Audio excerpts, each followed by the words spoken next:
Olá, jovem, desejo que você esteja bem. Voltei para te ajudar com redação, você já sabe. E hoje, direto ao assunto, nós vamos falar sobre coesão. Sim, como que a competência 4 olha para o seu texto. Você que está estudando redação já sabe que a correção da redação é dividida em 5 competências. A competência 4 é sobre a coesão. E é sobre isso que nós vamos falar hoje, então cola com o prof que você vai se dar bem.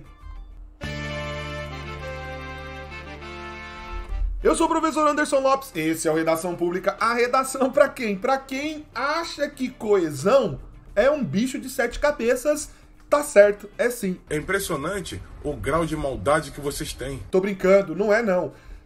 Coesão é só um treino.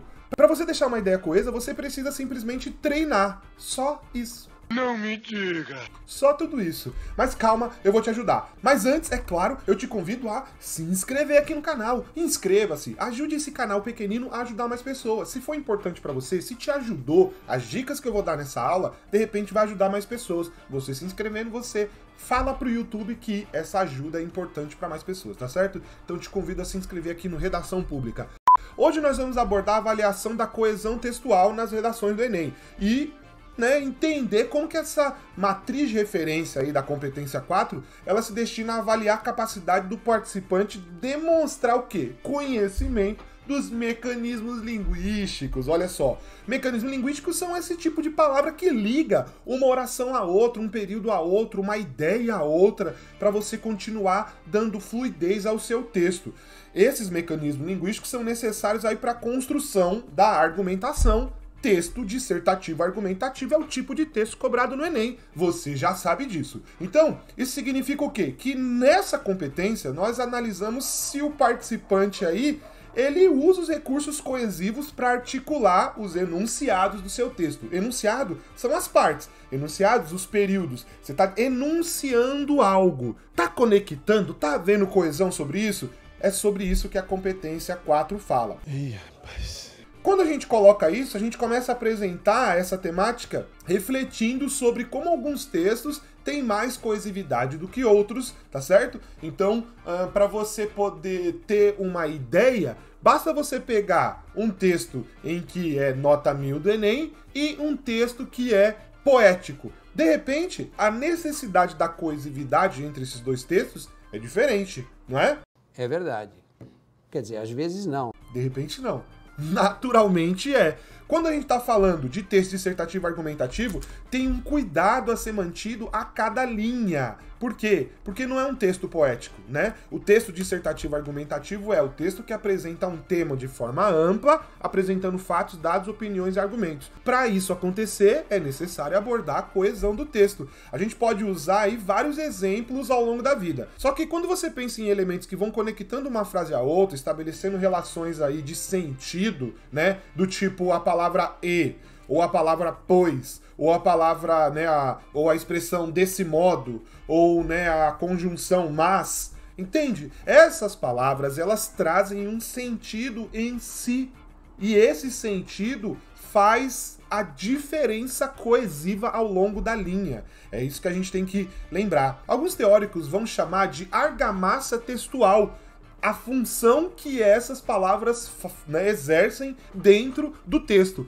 Faz sentido, não é? Porque a argamassa é aquilo que mantém um bloco junto ao outro para poder aquele muro, para que aquele muro que é composto pelos blocos, ele seja forte e fique fixo, né? Então a coesão, ela funciona como uma argamassa textual, porque se as palavras são os blocos, a argamassa são os elementos coesivos. Ah, agora eu entendi! Então, sobre o seu funcionamento mesmo, a coesão, ela atua na superfície textual. Ou seja, ela se manifesta por meio de marcas linguísticas que ajudam a chegar à compreensão profunda do texto. Em outras palavras, são palavras que você está usando no seu texto e que elas estão denotando, elas estão deixando explícita a relação de sentido entre as partes do seu texto. A gente entende por coesão a ligação, né, a relação, os nexos que se estabelecem entre os elementos que constituem a superfície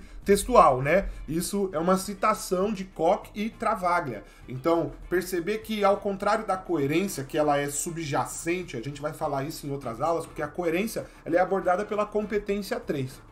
Ao contrário da coerência, a coesão ela é explicitamente revelada através de palavras, através de marcas linguísticas. Então são índices formais ali na estrutura da sequência linguística.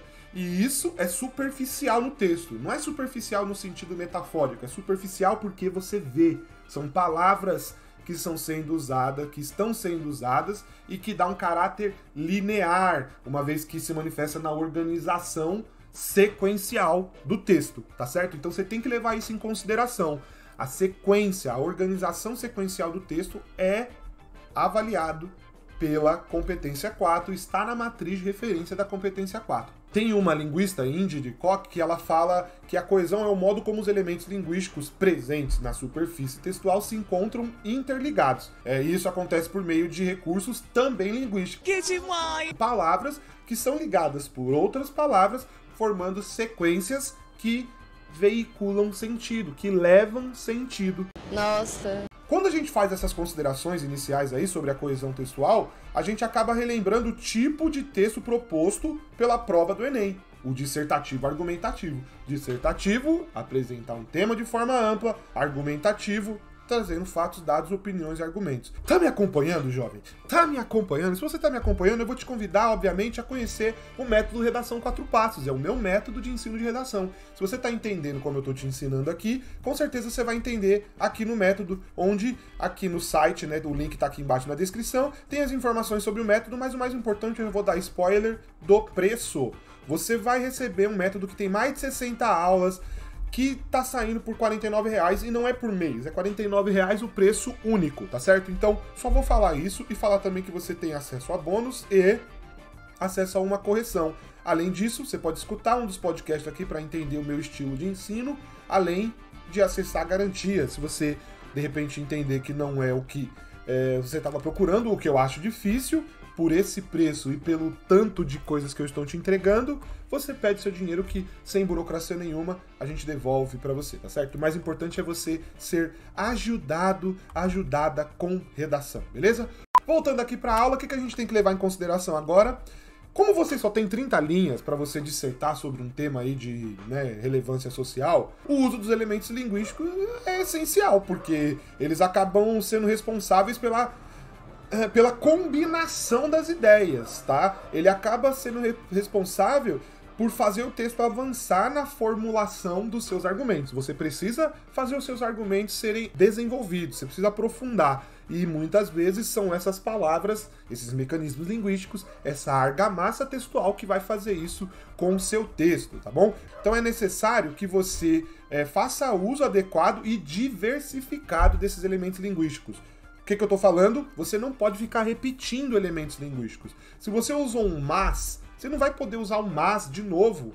Você usa um porém, você usa um entretanto, você usa um contudo, um todavia, um por outro lado. Porra!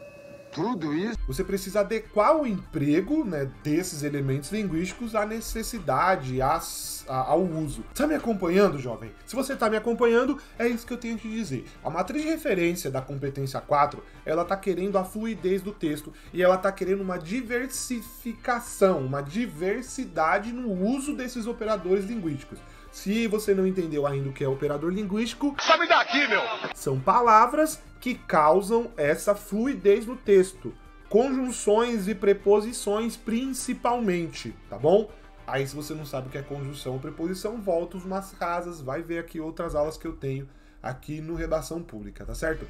Eu vou deixar uma playlist aqui para você entender as partes da redação, o que é importante você aprender sobre isso, e vou deixar outra playlist aqui para você ver sobre temas possíveis de redação. Também uma playlist que eu tô atualizando aos poucos, então essas duas playlists podem te ajudar a ficar com mais argumentos e a entender quais são as partes essenciais da redação. E com isso, eu faço o quê?